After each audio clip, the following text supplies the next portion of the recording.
안녕하세요. 저는 가끔 무료할 때마다 이곳에 들려 여기에 올라오는 사연들을 듣곤 했던 여자입니다. 그동안 제가 봐왔던 사연 내용들도 그렇고 제가 여러분들께 들려드릴 이야기도 그렇고 비밀이라는 게 당장은 보이지 않지만 시간이 지나면 반드시 수면 위로 올라오기 마련인 것 같아요. 두 얼굴을 가진 사람들이 존재한다고는 하지만 제가 직접 두 얼굴을 가진 사람을 만나보니 정말 속을 갈라보지 않는 이상 그 사람이 무슨 생각을 가지고 있는지 전혀 모르겠더라고요. 제게 보여준 모습만 봐서는 절대 그런 생각을 가지고 있을 것 같아 보이진 않았거든요. 하지만 제가 모르는 그 사람의 본 모습에는 감히 상상도 못할 어마무시한 게 숨겨져 있었죠. 제 사연 속 주인공은 다름 아닌 저희 시아버지와 동서인데요. 지금부터 제가 이 두 사람에게 겪은 일들을 여러분들께 하나씩 이야기해보려고 합니다. 저는 처음부터 시아버지와 사이가 안 좋았던 게 아니었어요. 정확히 시아버지와 사이가 멀어지게 된 건 시어머니께서 돌아가신 뒤부터인데요.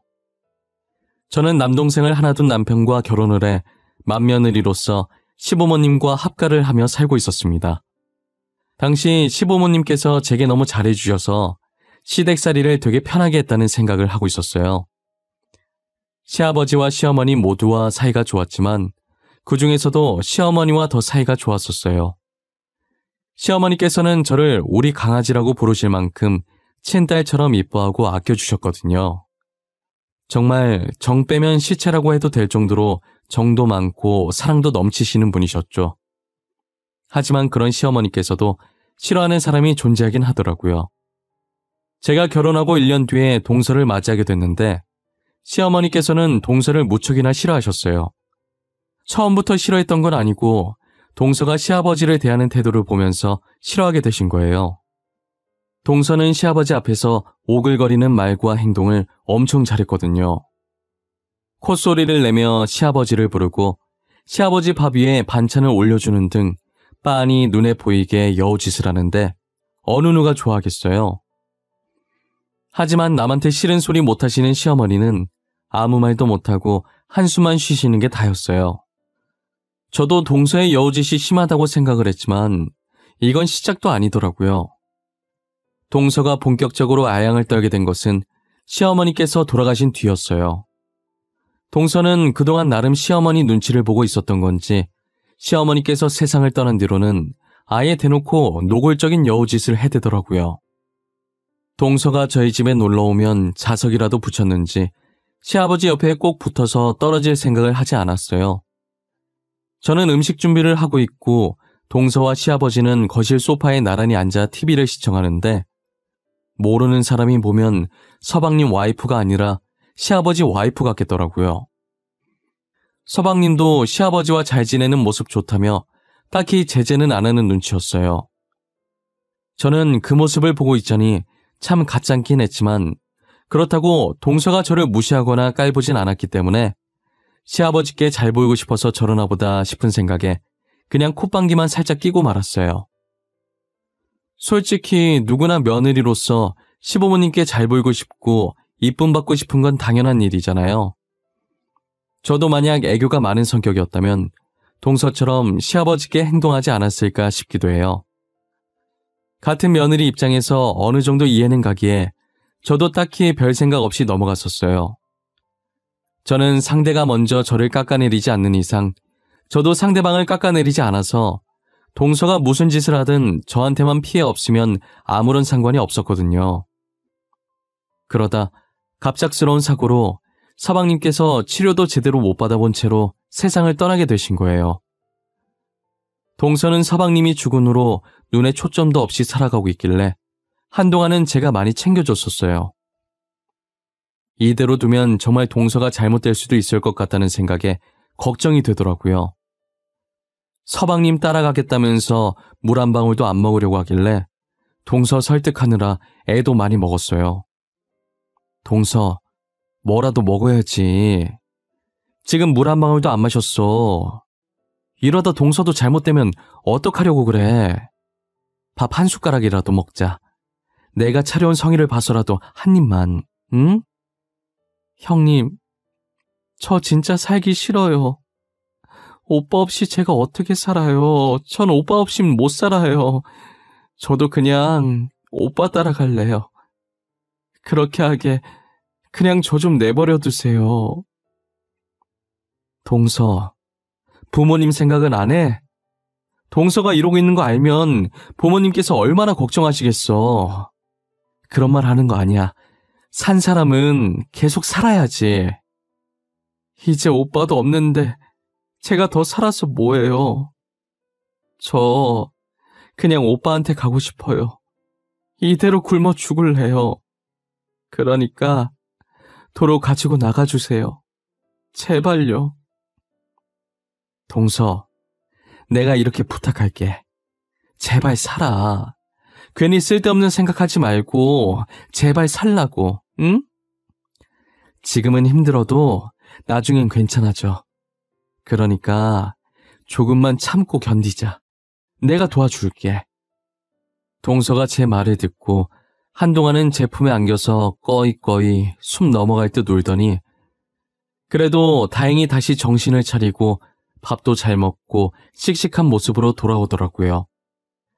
예전처럼 저희 집에 와서 시아버지와 TV 보면서 놀다 가고 그랬어요. 다시 밝은 모습으로 돌아온 동서를 보니 참 고맙고 대견하더라고요. 이런 말 하면 안 되지만 저는 동서가 서방님 안 계시면 시댁에 소홀히 할 거라고 생각했었거든요. 그런데 의외로 명절이나 가족 행사 때마다 시댁에 방문해서 일도 도와주고 하더라고요. 시아버지께 알랑방귀 끼는 건 별로긴 했어도 이렇게 꾸준히 시댁을 챙기는 모습에 저는 마냥 여우짓만 하는 줄 알았던 동서를 다시 보게 되었어요. 그만큼 저희 가족을 많이 사랑하고 있었구나라는 생각을 하게 되었죠. 하지만 동서의 행동으로 제가 피해를 받게 될 줄은 꿈에도 몰랐어요.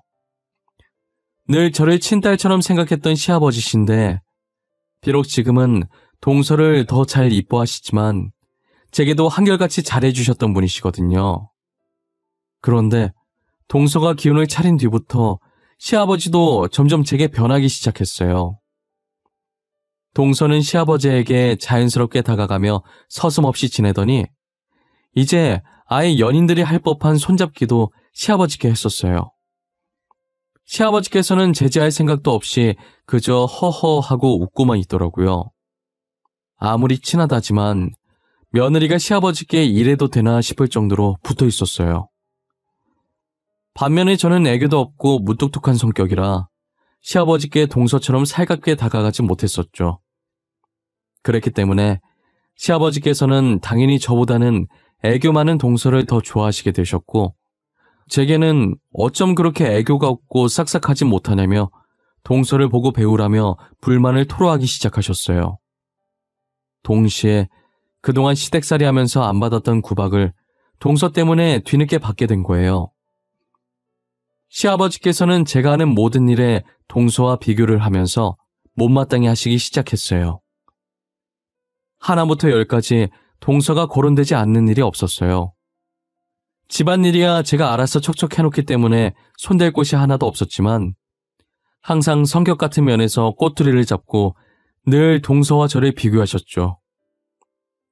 친구분들과 이야기하실 때도 늘 저와 동서 얘기를 하셨었어요.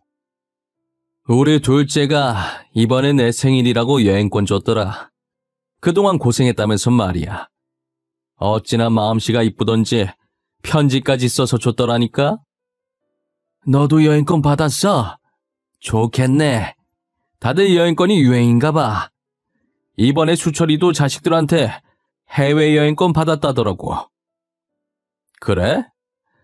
나는 며느리가 혼자 준비해서 해외까진 아니고 저기 가까운 제주도로 가. 나한텐 제주도도 감지덕지지 뭐. 애가 이쁜 게 이쁜 짓만 한다니까. 그럼 너네 맏며느리는? 둘째 며느리가 제주도 여행권이면 맏며느리면 용돈 줬을러나? 만만한 게 용돈이랑 여행권 아니냐. 평소에 맏며느리 너한테 엄청 잘하더만. 엄청까지는 아니고 그냥 용돈 100만 원 주더라고. 고맙긴 한데 선물은 정성이잖아. 걔는 성격이 안 좋은 건 아닌데 둘째보단 못해. 무뚝뚝해가지고 편지 한 통도 없이 돈 봉투만 덜렁 주더라. 야, 그래도 그게 어디야? 100만 원인데. 만약에 내 자식이 나한테 선물로 100만 원 주잖아? 정성이고 뭐고 하루 종일 얻고 다녔을 거다. 복에 겨워가지고 정성 타령이나 하고 있네. 시아버지께서는 저한테 뭐가 그렇게 불만이신지 항상 제 험담을 하셨었어요. 저는 나름 한다고 했지만 늘 시아버지 마음에 안 드셨고 저도 시아버지 반응에 맥이 빠졌어요. 시아버지께 잘해도 동서와 비교당하고 못해도 동서와 비교당하는 인생이 된 거죠.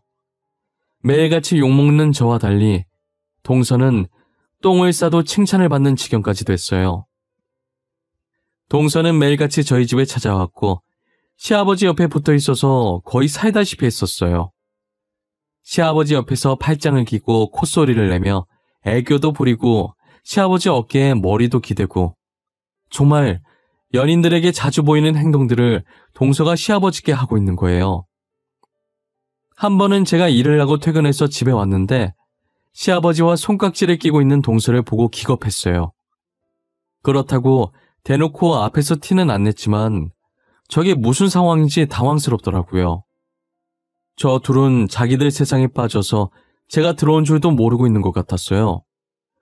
저는 순간적으로 저 두 사람이 그렇고 그런 사이가 아닐까 의심도 들었었죠. 그 정도로 두 사람 사이에 선 넘는 행동이 아무렇지 않게 오갔거든요. 그리고 시아버지께서 동서를 부르는 애칭도 그들이 나누는 대화 내용들도 심상치 않았어요. 애기, 오늘은 회사에서 별일 없었나 봐. 매번 팀장한테 깨져서 화내더니 오늘은 잠잠하네. 그렇게 스트레스 받으면서까지 회사를 다녀야 돼? 그냥 일 그만두라니까. 에이, 뭐하러 일을 그만둬요. 일하는 거 스트레스 받긴 하지만 그만큼 재미도 있어요. 그리고 일 그만두면 할 것도 없어서 인생 재미없고 지루해져요. 돈도 없고. 재미없긴 왜 재미없어? 나랑 백화점 가서 옷도 사고 가방도 사고 맛있는 것도 먹고 놀면 되지. 어차피 내가 먹여 살릴 건데 뭐가 걱정이야? 그냥 일 그만둬. 저는 회사가 좋아요. 아직은 그만두고 싶은 마음 없으니까 더 이상 그 얘기는 그만. 진짜 힘들면 그때 그만둘게요. 지금은 다닐만 하니까 제 의견도 존중해 주세요. 알겠죠? 알겠어. 힘들면 바로 그만두기다. 나랑 약속한 거야, 응? 나 우리 애기가 힘든 거 절대 못 봐. 지금도 그 팀장 머리 잡아뜯고 싶은 거 참는 거야. 아유, 알겠어요. 진짜 못 말려. 저도 어른이거든요. 제가 알아서 잘해요. 맨날 애기라고 부르시더니 진짜 내가 애기인 줄 아시나 봐.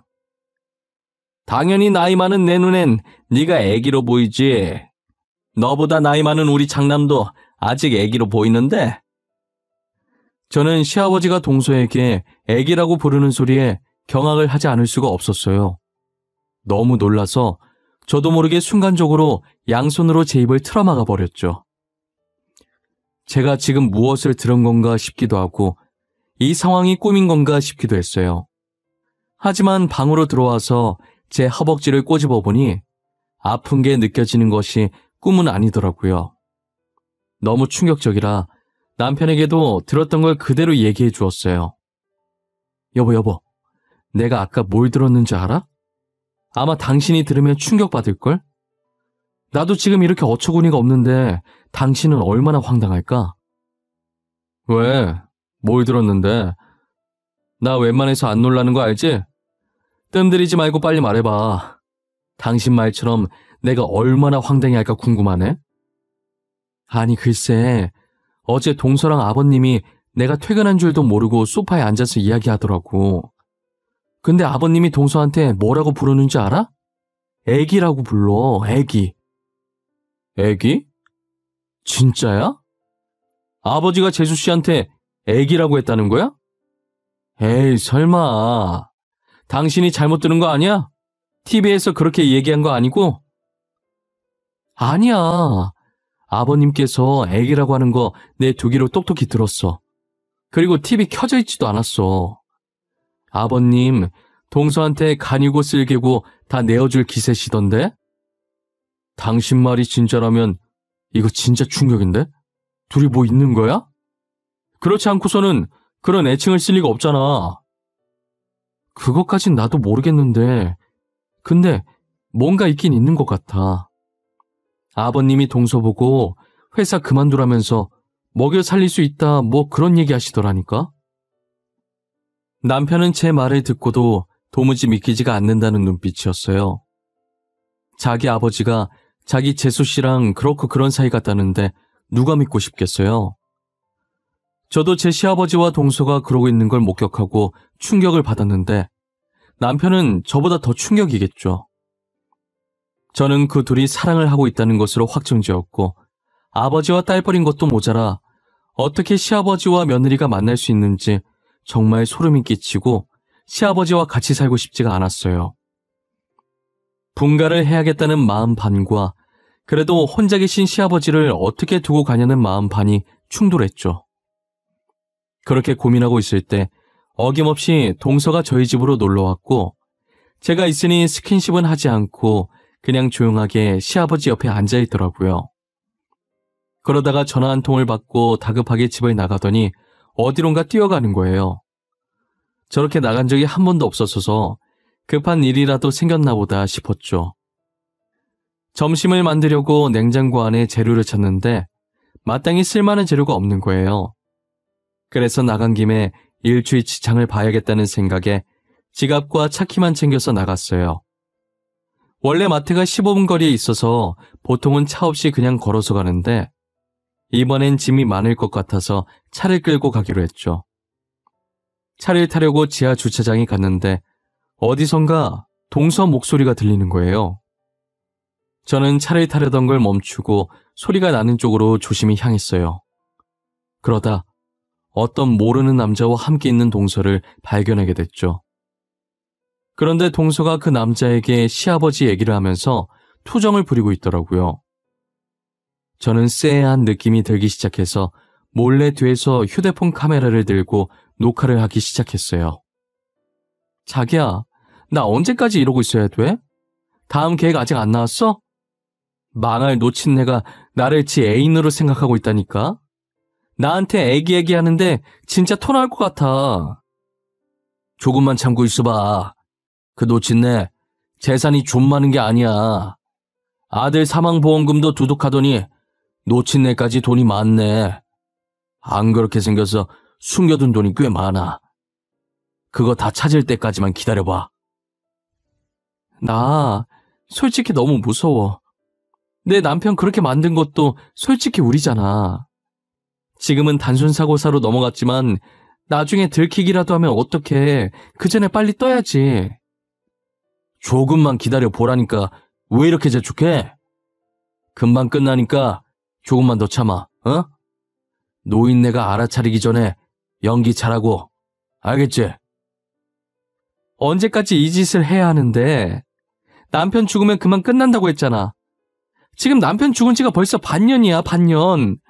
빨리 끝내자, 응? 놓친 내가 계속 나한테 온단 말이야. 저는 그 두 사람의 대화 내용에 너무 놀라 소리를 지를 뻔했지만 혹시나 들킬까봐 입을 틀어막았어요. 알고 보니 그 남자는 서방님이 죽기 전에도 동서와 내연 관계였고 서방님이 사고를 당하던 그날 그 남자와 동서가 짜고 쳐서 사고를 낸 것이었어요. 처음엔 서방님 사망보험금을 노리고 시작한 것이었는데 어쩌다 시아버지 재산도 알게 돼서 이제는 시아버지 재산까지 노리고 있더라고요. 저는 그 두 사람이 대화를 나누는 모습을 하나도 놓치지 않고 영상으로 다 담아놨어요. 그리고 두 사람이 헤어지려고 하길래 재빨리 제 차 안으로 몸을 피신시키고 동서가 집으로 다시 들어가는 것을 확인 후 마트로 향했어요.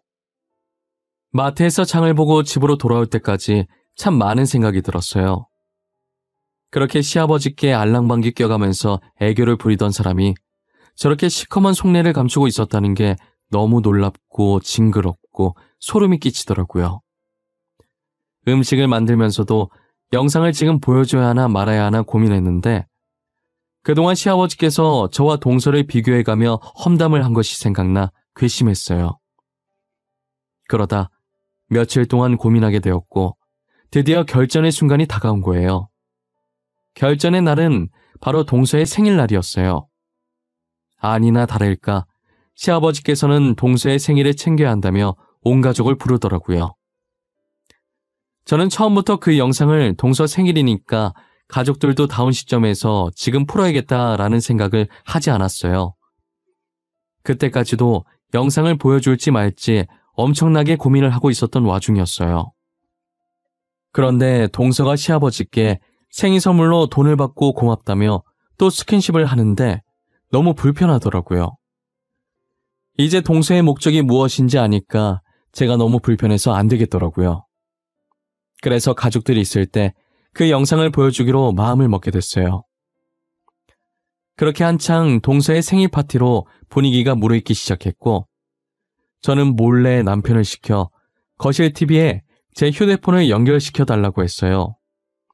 남편도 아직 안 본 영상이라 왜 그러냐고 했지만 저는 이유 묻지 말고 시키는 대로만 해달라고 했죠.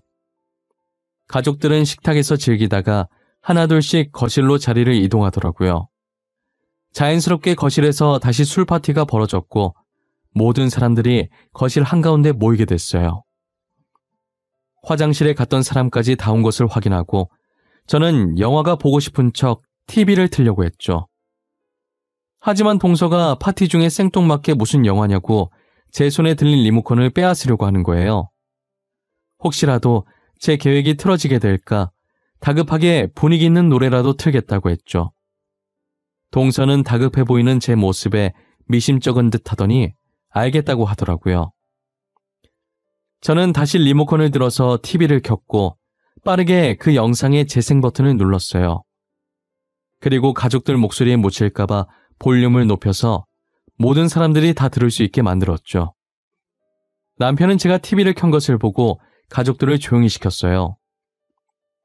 잠깐! 다들 조용히 해봐. 지금 TV 봐봐. 저 영상 뭐야? 잠깐만. 저 여자 재수씨 아니에요?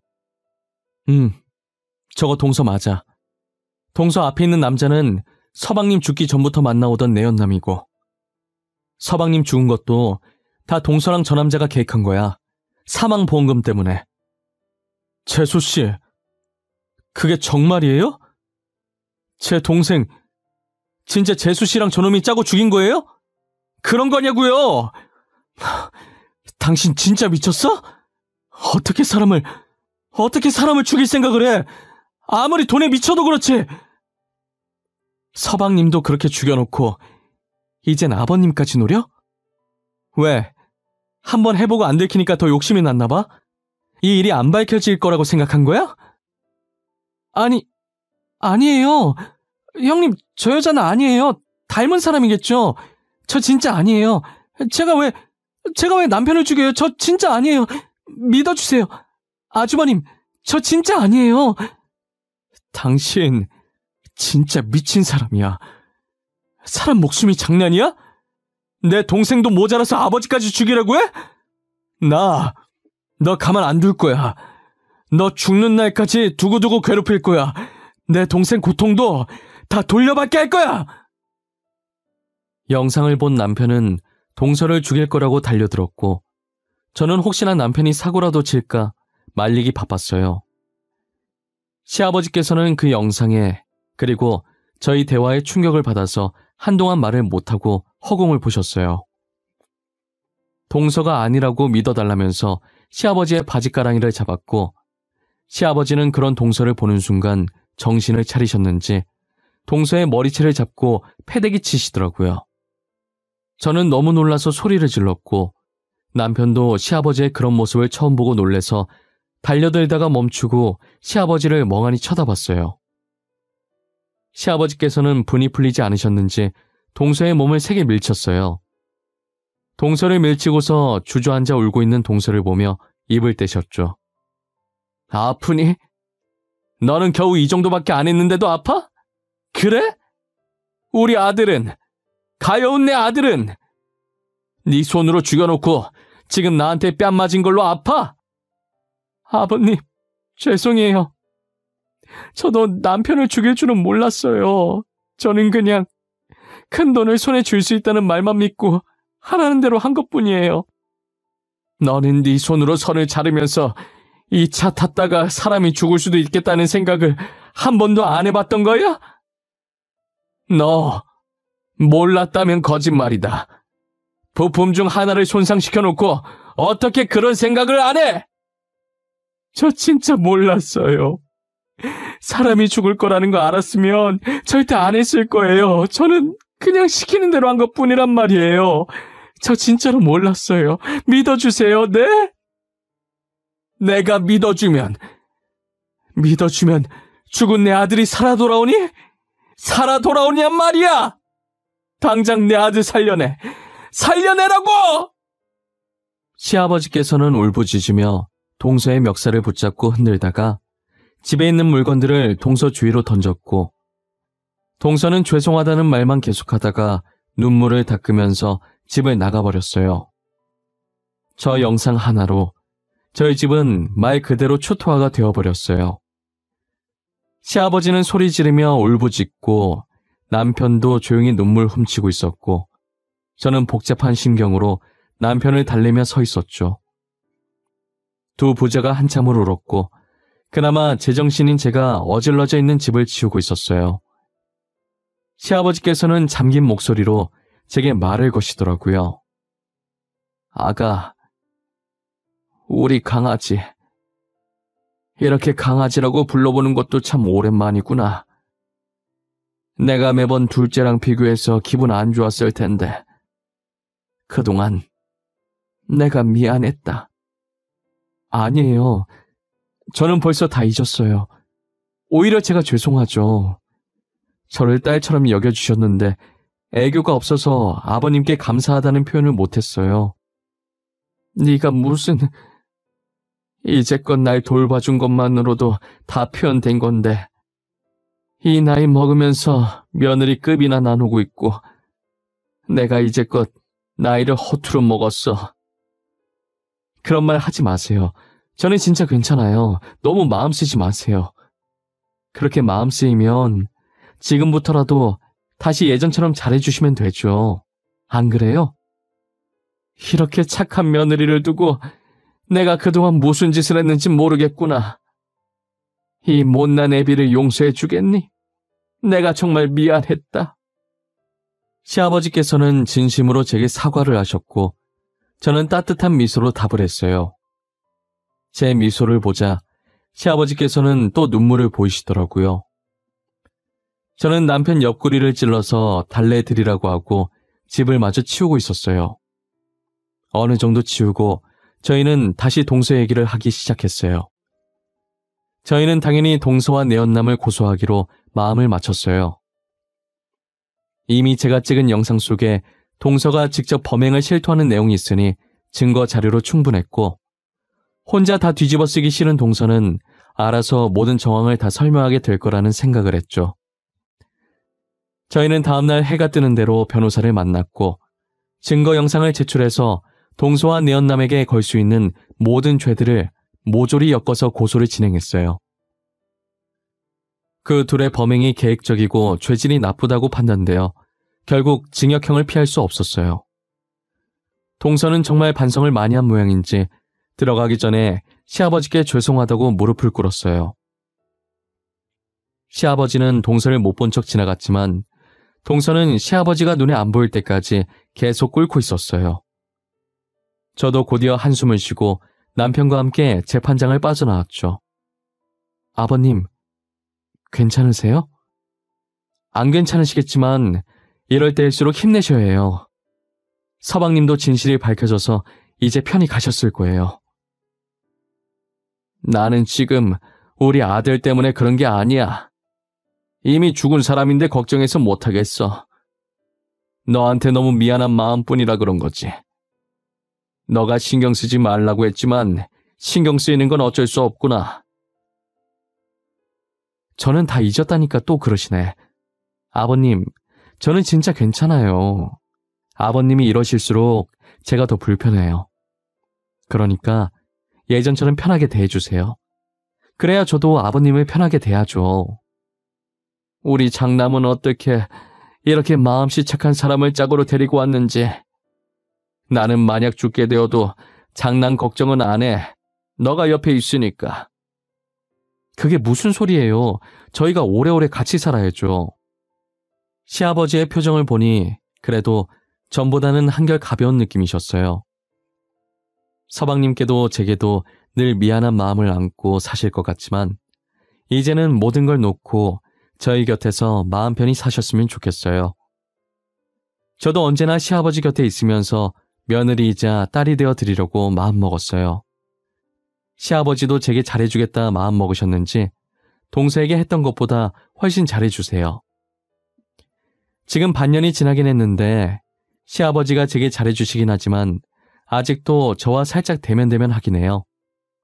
저는 정말 다 잊고 시아버지를 평소처럼 대하지만 시아버지께서는 아직이신가 봐요.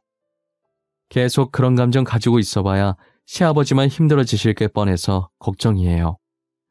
그래도 지금 상태로 보아 조만간엔 정말 예전에 처음 제가 시집 왔을 때로 돌아가지 않을까 싶어요.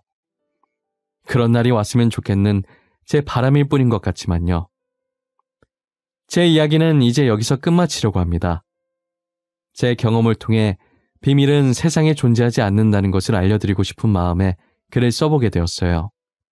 지금은 비밀이 수면 위로 떠오르지 않았지만 언젠가는 이렇게 수면 위로 떠오르게 된다는 걸 잊지 않으셨으면 좋겠어요. 지금까지 제 이야기를 들어주셔서 감사하고 늘 건강하시고 하시는 일, 하시고자 하는 일 모두 잘 되셨으면 좋겠습니다.